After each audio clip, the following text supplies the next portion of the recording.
Ladies and gentlemen, what's up? This is BC. Welcome back to another episode of Supreme Being. Today, I want to talk about something very important. First and foremost, shout out to Team BC. If you're interested in joining my team, you have an application on my profile on Instagram, if you can still find it, right? Jointeambc.com, reach out to me, figure it out. If you're interested in any of my courses, my coaching like Modern Success, or anything else that I have to offer, go to Brian Casella, like you see my name, Brian 1Y, Casella 1S 2Ls.com, and check it out, okay? Let's get into this one. This is one of the things that is causing unnecessary guilt on people. It keeps people constrained. It does not allow the average human being to reach their potential. And it causes chaos in this planet. And we're going to discuss that today in detail. Okay. We've been lied to and fooled that our essence as man, as human beings, is the very thing that is a root of our sin as human beings, if we're going to say that. They're saying our very nature is corrupt and evil. That agenda has been pushed on the population and the world forever. We're so caught up as human beings today, the media and everything, the focus is race against race, religion against religion. Oh, it goes much deeper than that. They've indoctrinated the population on this planet to believe that their essence as a human being is evil and wrong and corrupt. And we're going to discuss that and unpack it a little bit today, not from a virtue, what do they call it? Virtue signaling standpoint, but for you to realize it, correct it, be sure you don't fall prey to it, and be as efficient as you want to build the life that you want to build. Because first and foremost, when I discuss things like joy, creativeness, morality, right? Reason, justice, okay? Those are the pillars and one and a few of the many foundations of being a human being, being a man with free will as we have on this planet. Think about that. Joy, creativeness. Those two right there, out of the many that I can describe, is missing in 99.9% of the population. You see? Now, through my process, the last like 10 years or so of really opening my mind, becoming more aware, really developing myself and working on myself, those are two huge things that have exploded. I have a particular joy and zest for life that is just attractive to people. And again, I'm not special. I've just been able to unlock it. Same thing with my creativity and my creativeness. That's what allowed me to really excel online and, on my, in quotes, regular career of real estate and what I do. Right now, there's other factors too, but taking the step as a human being to realize this and start to correct it, man, it's a big issue. Look what's happening right now with all this wokeness. It is literally a crime almost nowadays. It's like a moral dilemma and a crime to say, I'm straight, I'm a man, right? Like when from the left side and right side and up and down, you're getting attacked like, men are a problem and it's all about this. And, gender doesn't exist and the man and the woman is obsolete, like, and all this stuff in the culture gets thrown around. And what does it do? It causes chaos. So now the underlying principle and beingness of being like a man or a woman and that institution now has suddenly become this evil thing. It's like, whoa. Now, I believe in the right for everybody to live and do what they want. Sure. You want to be a part of like all those communities and think that way. That's totally cool, dude. You have the right to live that way and as a human being to live how you want. But now when you start shoving it down people's throats and looking at me and saying I'm a piece of shit and I'm evil and this and that, whoa, you got it twisted, my friend. If you're coming at me like that, somebody who's righteous, honest, forthcoming, and you're bringing that to me, you have an agenda. And they do. Not the average person who believes in that stuff, but the powers behind them that are pushing it. Okay. Now, I don't want this to turn into some societal political thing. That's not what this particular podcast is about, but you need to recognize what I'm talking about. You need to take your emotions out of it, put on the reason and logic and rationality glasses on and see it for what it is. They are attacking the essence of us. Nothing wrong with us. You first need to see that. The nature of man is free will and to do what we want, period. We're not innately evil in all this thing. I actually think the opposite. Now we're getting into opinions, right? But I believe the average human being, when they're born, And correct me if I'm wrong here. You guys can message me. You can comment on this podcast. I believe that when a human being is born, before any influences, they are righteous. They're not racist or this or that and all that other stuff. That's taught. Our environment and the influences that we grow up with, our parents and the people around us in society and the media, that's what shapes all this crap, man. We don't think that way when we're born. I remember seeing a kid. It was a cool little video they shared where the father was asking the son about this kid on the screen who happened to be a different race than him. And he asked him to describe the kid, and he never mentioned the kid's race. And the kid describing it was young. That goes to show that shit is taught. Kids, or human beings, better said, with a blank slate, don't think and process that way. So how can I tie this into you listening to this? Well, think about it. How many of you have self-limiting beliefs now? Imagine, again, telling a kid that tells you they want to be an astronaut, talk them out of their dream. They'll tell you to piss off. They have that childlike stubbornness to say, no, dude, I want to do this. I'm going to do it. Screw you if you don't believe in me. We lose that as an adult. You see, I can look at both ends of the spectrum here, the positive parts or the negative parts. See, so that raw essence as a child, that blank slate, man, it's prime for everything that you need. We need to get back to that, right? But it requires you, the individual in particular, listening to podcasts like this and people who follow me to really start grasping these things. Because it's not like I want you to go out there and have your little, your little sign and get out there and protest. No, make yourself better. Be that shining example for the people around you, for your organization, for your team members and everything else. Because that's where the change starts and it ripples, just like it started with me. I had to better myself and focus on me to be able to demonstrate these philosophies first and foremost, but then up my skills to get people to listen to me as I talk about them and teach them. Now I'm causing a ripple, and it's bigger and more, we can say, facilitated because of social media and the internet and podcasts and all that. I mean, the other day I got like 2,500 or 3,000 downloads for my podcast in one day. That's a record. I normally float around 1,000, 1,500, right? Somewhere there. Sometimes it goes down a little bit, but 2,500 or 3,000 in a day for me is a lot. So my podcast is really taking off. That's great. But that's the ripple that I'm creating. There's people who get no downloads or one or two. There's people who probably get 10 or 20 or 30 or 40 or 50,000 or 100,000 downloads a day. I don't know. Who knows? But see, it needs to be put out. But first, you need to be the embodiment and the demonstration of it. Otherwise, people will never pay attention and they won't listen. But I know everybody would agree with that. A kid could listen to what I'm saying and agree. That's how I know this shit is in line with true reality, not what they're telling us. But the moment you think your nature is evil, you start going against yourself. Why do you think there's so much chaos and bullshit in the world right now? People are disgusted with themselves, and they're falling prey to what I just said. They claim that man is beast and horrible and flawed and all this other crap. Are we perfect? Of course not.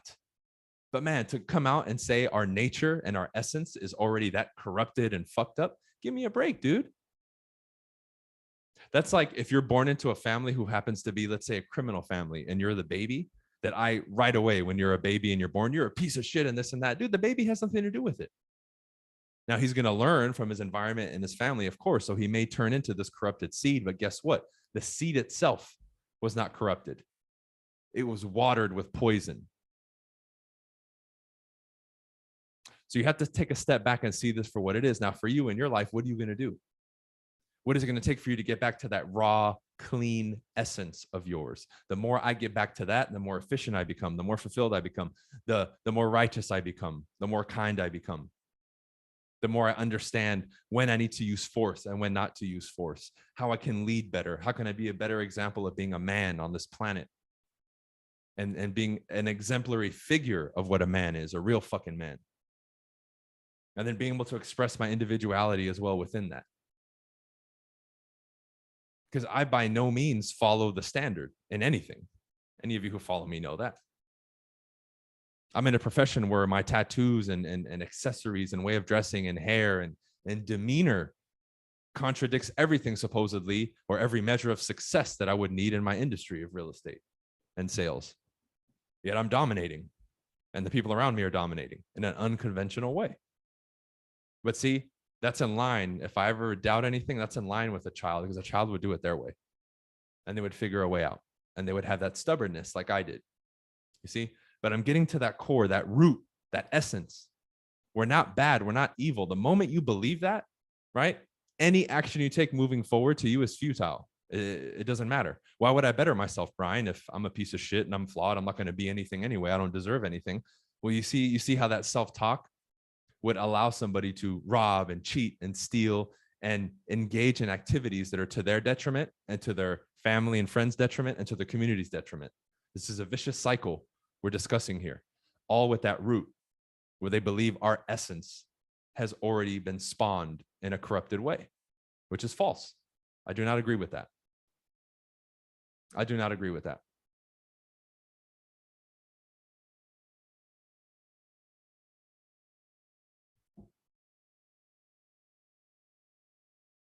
So moving forward, start to spot these things that have infiltrated your psyche and your beingness as a human being. This is more of a macro thing, but at the individual level, it is devastating to your quality of life if you buy into this propaganda, right? Because at the very least, if we're going to take a look at this logically, you could say there's an argument for the opposite of what I'm saying and what I'm saying. But think about this.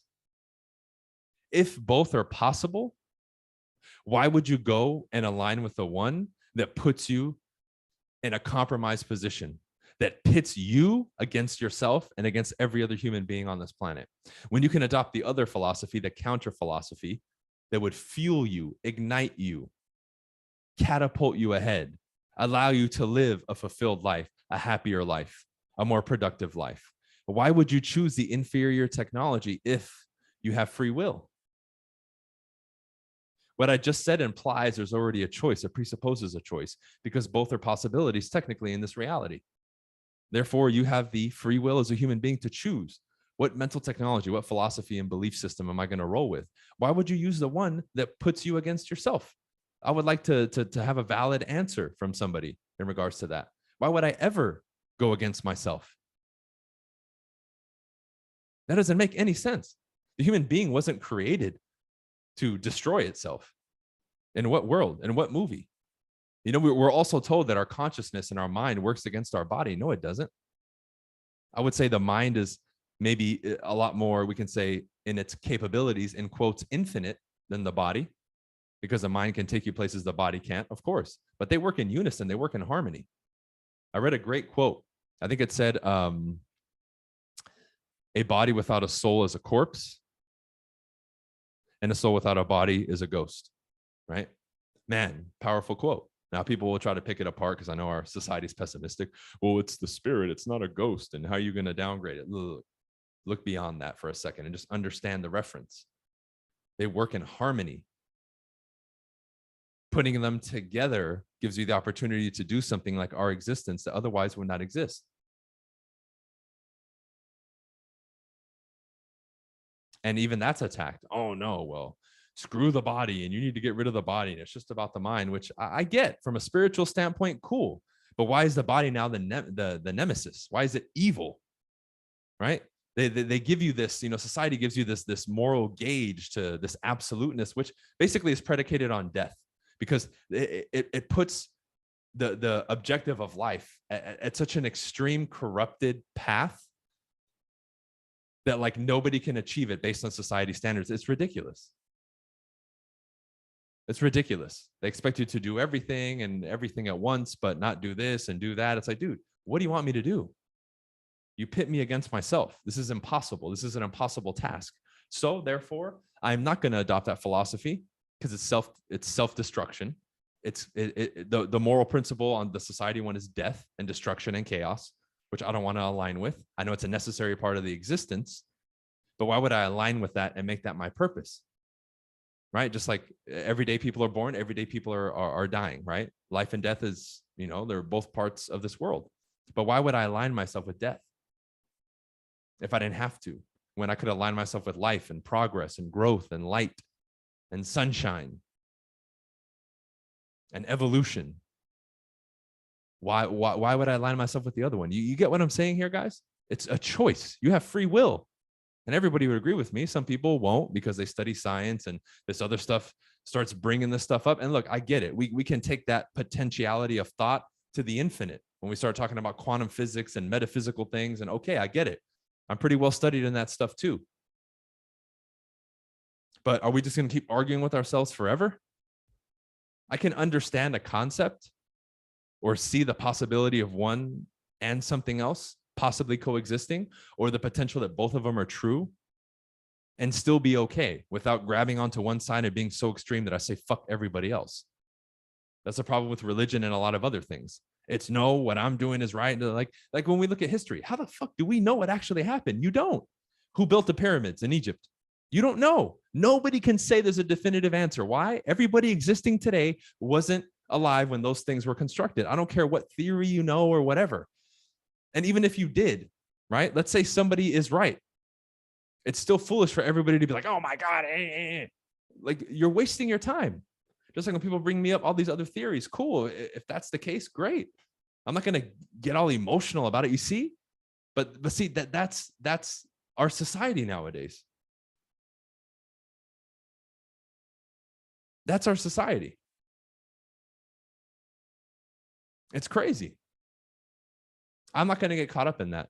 I'm going to adopt what helps me and serves me. Why? Because what serves me and makes me better, then in turn improves everything and everyone around me. This is why I keep saying focus on the individual. When society tells you, no, it's not about the individual, it's about the group, it's about the tribe, it's about the identity, all that bullshit identity politics crap that they play. They try to blur you out as the individual. That's crazy. That's so detrimental, and it's right under people's noses and they don't even realize it. It's crazy.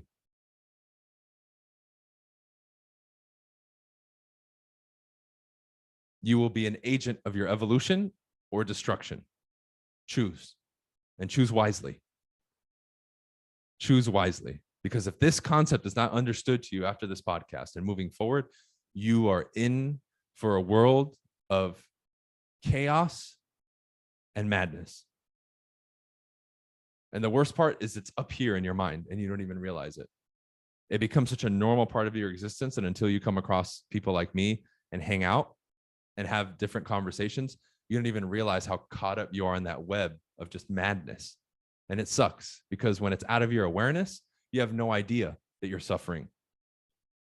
And that's a very, very bad position to be in. I've been there in the past. It sucks. But then when you realize that later, you're like, oh. All right. So, my friends, choose what you're going to believe in, what you're going to base your life on. You write the tablets, like the emerald tablets. You write that for you. What are you going to do? What's going to be the governing technology? What's going to be your predominant thoughts and behavior patterns, philosophies and beliefs, which is the core, your values of everything? Is it going to be things that move you forward and help you or hold you back? You have to decide. But if you're basing it on something outside of you, you're going to have issues. Even if I teach you something or someone else does, you still need to take that information, use your own discernment to process it, see if it works for you or not. If it's something new, try it out, right? Take it through a trial period to see how it works, and ultimately decide what's going to be stashed in that vault of your mind. Don't just be accepting things from me or the media or anybody else. Use your own process to determine it. Now you're a self-determined individual. Now you operate at a different level that allows you to exercise these things like non-attachment, not being emotionally affected by things all the time, being your own boss, and all these other things that people seem to think are out of reach. That's how you do it. It has to be self-directed. Self, keyword. All right. That's it for this one, guys. I'll end it here. Appreciate you tuning in. That's it for this episode. We'll see you on the next podcast, Supreme Being. All right. Peace.